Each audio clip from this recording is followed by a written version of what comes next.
Hi, everybody. How are you? I'm back as promised with a video this week, and I'm going to apologize in advance. The geese are going crazy outside my house today. I mean, there's just masses of geese, and they're flying over the house and they're squawking really loud, and they're kind of scaring the dogs. But I can't bring myself to close the windows because the breeze is so nice, and I know that soon it's going to be too cold to have the windows open. So I hope you can bear with me if there's squawking in the background because it is time for the geese to fly away, and I guess they're practicing over my house today.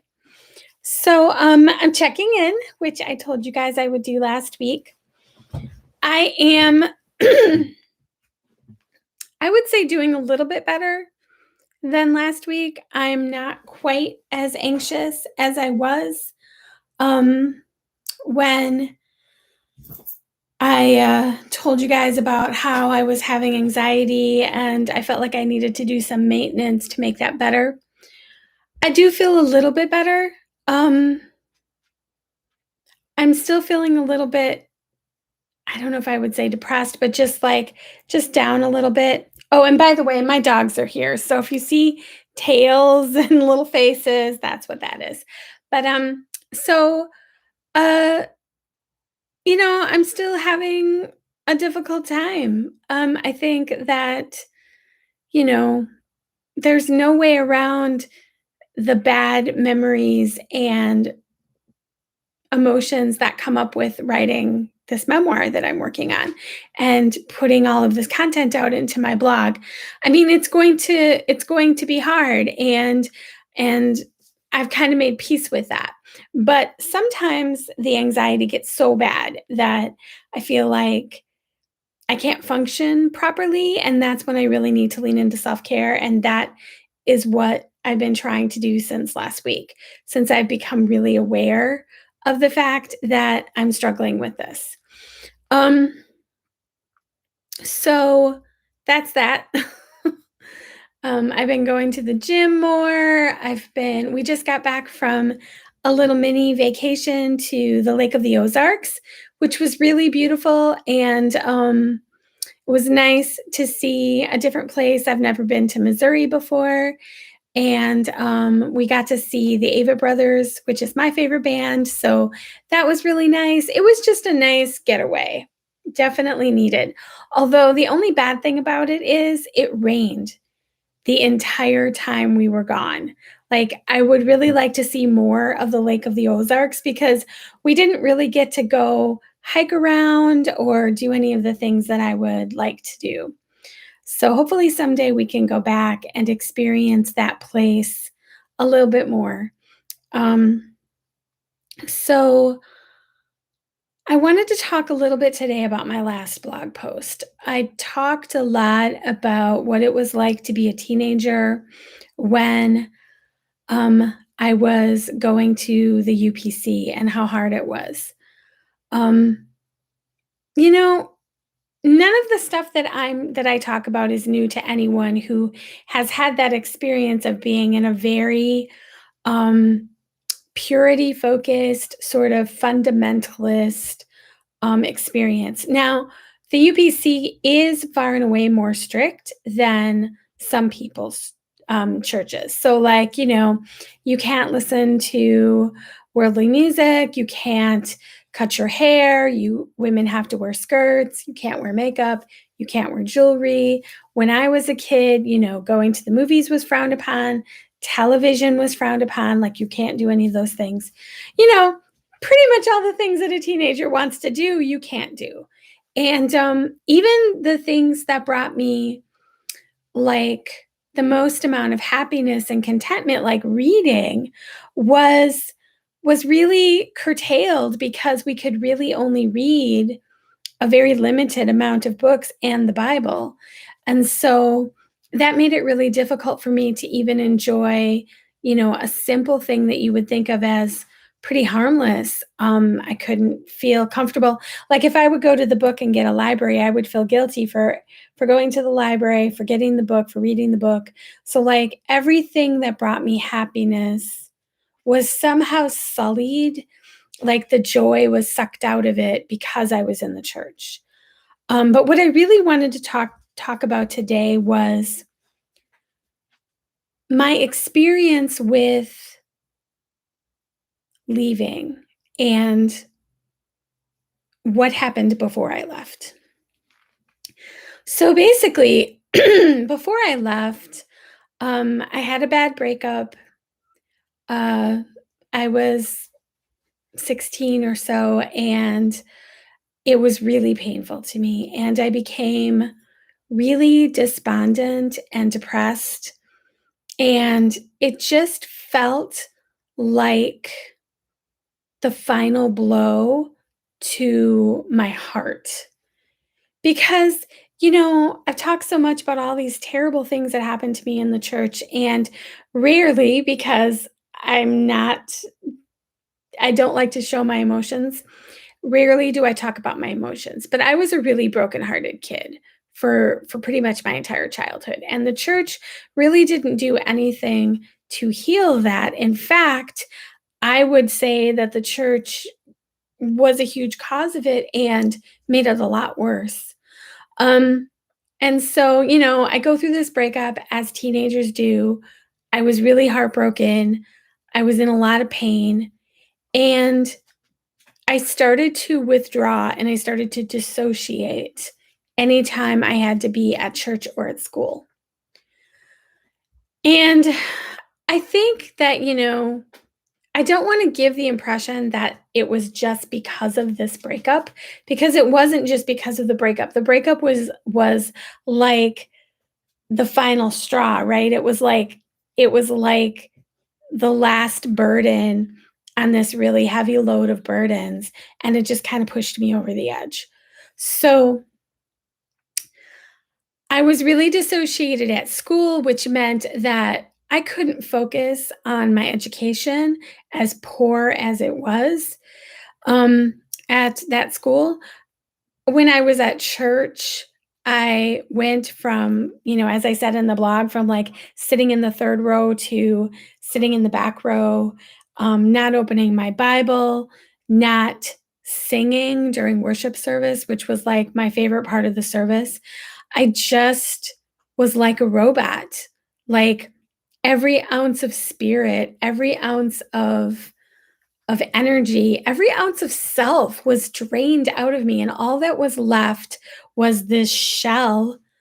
Um, and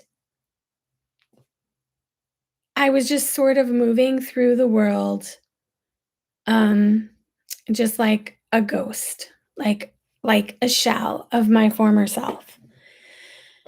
And I think that my friends, the kids that were my age that I was friendly with, they knew that something was wrong because I wasn't sitting with them and I wasn't interacting with them. And I think they were also aware that I was kind of seen as the strong one, and I was not anymore. And,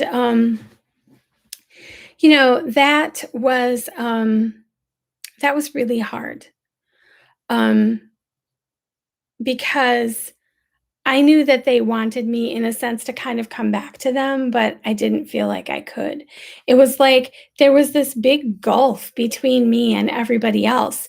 And so I couldn't connect. I couldn't connect to anybody there, and I couldn't connect to God, and I couldn't connect to anything. I was just this like dull shell. And the adults really didn't reach out to me at all. Um, there are a lot of adults in this church, and no one seemed to notice, or if they did notice, they didn't care enough to say anything, that I was suddenly just completely withdrawn from everything. I was there, but I was way over here. I wasn't, in the center of things, which is where I typically was. And no one really reached out to me. No one said, "Are you okay? Can I pray with you? What's going on? You seem really sad." In fact, the only thing that I got from the adults in my life was blame. Because when I went through this breakup with this boy, some of my friends sort of stopped talking to him and stopped interacting with him and stopped, you know, they made it really obvious that they didn't want anything to do with him. And I saw what was happening, but I was trying to not say anything. I was trying to not make a scene. I was trying to not let on what was going on because I was embarrassed that my relationship ended, but I was also in a lot of pain. And I was kind of, like I said, disconnected. So, like, I could see what was going on, but I didn't really know what to do about it. I mean, I didn't tell them to do it. And so, I mean, what they did was their choice. Um, but I did get blamed for it. I got called into the principal's office and I was told that I needed to basically tell these girls to be nice to my ex-boyfriend. And I was kind of in shock. I was like, why am I being blamed for this? Like, why am I being called into the office? I'm not doing this. This isn't my action. And I didn't ask them to do it. So instead of like offering me any kind of comfort or asking me if I was okay or checking in with me, um, the response was basically like, you need to tell them to be nice to this boy because I don't know, it's making him uncomfortable. But like nobody cared about my comfort. Nobody cared about, how I was doing. And so um that upset me. I was not happy about that. Um I was in a lot of pain. Um and so I'm planning to write in my blog soon about what happened next, but I'm going to talk about it a little bit here because we're here and I'm talking about it, so I might as well just tell the story. So, we had moved into a new church, and I did not know how I was going to get to the new location when the school year started. Up until that point, I had been riding with older students that had driver's license or, you know, people that worked in the school that lived nearby or parents that carpooled, I would ride with them. And this particular year, I just couldn't find anybody to give me a ride. Some of the older kids had graduated. Some of the people that worked in the school didn't work there anymore. And I was really starting to get worried because I was trying to line up transportation for the new school year, and nobody seemed willing to give me a ride and help me out. So I kept trying to talk to the school principal because I thought since he was a minister in the church, maybe he could help me. And so I kept trying to connect with him and I kept trying to connect with him and he kept saying to me, "Oh, after this service or on this day we can do it or whatever." And so finally I was able to track him down and it was not very long before school started. I think it was like just a matter of a couple of weeks maybe or not even that. It might have been right before, like days before.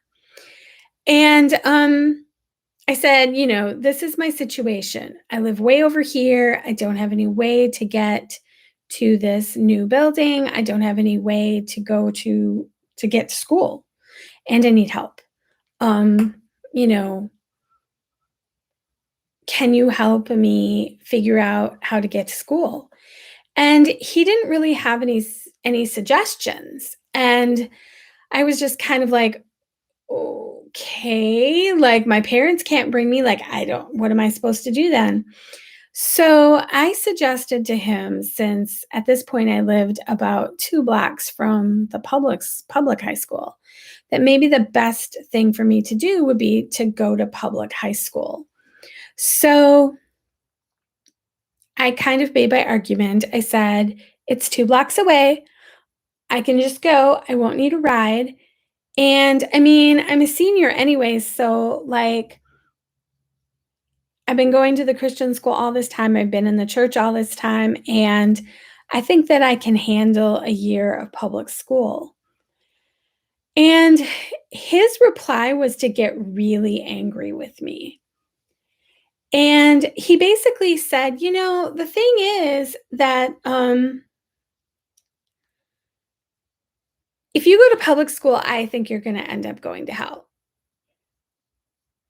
And I was kind of shocked. And I said, "Well, okay, but what is the point of all of this training and all of this, time going to church and going to school here, if not to prepare me for being in the world? And I'm going to be in the world in a year anyways. So like once I graduate, I'm going to be in the world." So,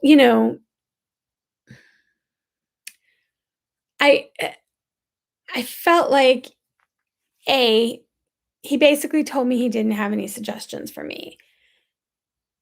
So this left me like, well, what am I supposed to do? And then B, I tried to come up with a suggestion. Now, granted, I'm like a 17-year-old kid at this point, and I'm trying to come up with a solution for myself for going to school and saying to him, "I think I have a solution. It might not be ideal, but it's the best that I can come up with. I'm 17. I don't have a car." And his response was sort of like, "You're going to go to hell. Like, these kids are going to be a really bad influence on you. And I don't think you're ready to handle it." And, so on and so on and so on, but didn't offer me any solutions or help, which is a big theme of my UPC experience, right? Like, we're going to criticize you. We're going to talk about you behind your back. We're going to sort of label you in really negative ways, in ways that are really not not good for you. And along with that, we're not going to help you. We're not going to show you compassion. We're not going to, you know, be there for you in any way, pray for you, come alongside you. We're not going to do any of that. So in that conversation, something broke inside of me. It was like my whole childhood and teen years, I was tortured, but I kept going because I wanted to have that relationship with God, and I wanted to be saved, and I was afraid that if I didn't keep going to church there, I wouldn't be saved. So I kept making myself go. I kept forcing myself to endure in this situation in order to get to heaven and not miss the rapture. Well, um, you know, eh, in that moment, I just I lost all of my ability to cope. I lost all of my ability to keep going. I looked at him and I was so angry. And I had been angry for a really long time, but there's no healthy way to express that when you're a woman in the church. There's no healthy way to express that when you're a child in the church. And so I had been angry for so long, and I just turned around and I walked away. And as I walked out of his office, I knew that I was never coming back. I just wasn't coming back. And that night, I had called my dad to give me a ride. So I knew he was waiting outside. And I just walked out of the church. I didn't really like look at anyone or talk to anyone except for one person. One of the boys that I went to school with stopped me and said, "Are you okay?" And I just looked at him and said, "I'm never coming back." And I walked away and I never came back. And I think the thing that I want you to take away from this video is that I didn't come back because I couldn't endure the pain and the scrutiny and the judgmental attitudes of people and the lack of compassion. That didn't mean that I wasn't afraid of going to hell. I was very afraid of going to hell, and I was stuck. I didn't know what to do. And I know a lot of people that get themselves into this situation. The church is a bad fit for them for whatever reason, and they don't feel like they can go anywhere else, and they don't feel like they can go there. And so they're stuck in this place of constant torture where they're afraid they're going to go to hell. They're afraid they're going to miss the rapture. But the thought of going to church there is so painful that they can't make themselves go. And so they live this life of like really feeling terrible about themselves and really feeling, never feeling peace. And I think that's so sad that there are people out there that just have to live in that state of limbo. So in the weeks following my leaving, I didn't really hear from anyone. No one called me. No one stopped by. No one checked in on me. They just kind of let me go. And that didn't do anything to help me feel better. I was in a really bad place emotionally. I was really depressed and dissociating a lot. And I felt really alone in the world. And when I realized that they weren't going to come after me, it really drove home how little they cared about me and how they really thought about me or didn't think about me. And it really did a lot to drive my self-worth even lower. Because at the very least, I expected that they would show up at my doorstep and be like, "You're going to go to hell if you don't come to church." Like at the very least, they would try to shame me or whatever, and try to drag me back. When it was just silence, I became fully aware of how little I meant to them. And when I look back on it now, it's like shocking to me. Um, so I used to be a Girl Scout leader, and I had lots of little girls in my troop. And even though I don't see them or know them really anymore, I think about them often and I think of them fondly. I don't know how you practically raise a child, like how you have a child in your building almost 7 days a week, sometimes 7 days a week, and you just let that child go and you don't come after them to see if they're okay. You don't check in on them. You don't reach out to them in any way. Like that is shocking to me. And I think it's a real picture of the lack of compassion, but also the sort of classism within the church that, if you're a certain um, level, you will be treated a certain way. But if you're a different level, then you can be disregarded completely and just let go. So, I am going to write about this. I have written about it in my blog before a long, long, long time ago at the beginning, but I may cover it again sometime soon. So I would be really interested to know, like, have you left the UPC and how old were you when you left and how long were you in the church and like how did the church respond to you leaving? Did they come after you? Did they ignore you? Did they shun you? Like What was your experience? I would really like to know that, and, yeah. This is kind of a heavy subject for me. Just thinking about that time in my life makes me really sad. Sad for my teenage self, and unfortunately, the vibrations of the decisions that these adults made throughout my childhood, they vibrate into the future, right? So, I still struggle with feelings of self-worth. I still struggle with feeling like I'm okay, and I know exactly where that came from, and it's really sad. It's really sad that the church is out there making young people feel this way instead of uplifting them and supporting them. And and I have to ask, is this why so many people from my generation don't go to church anymore? So, anyways, don't want to end on too big of a downer.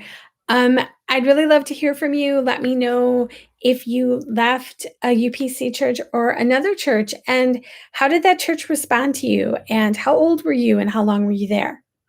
So, hopefully, you guys will leave some comments when you watch this on the playback. And have a great day. Enjoy the fall weather if you can. Bye.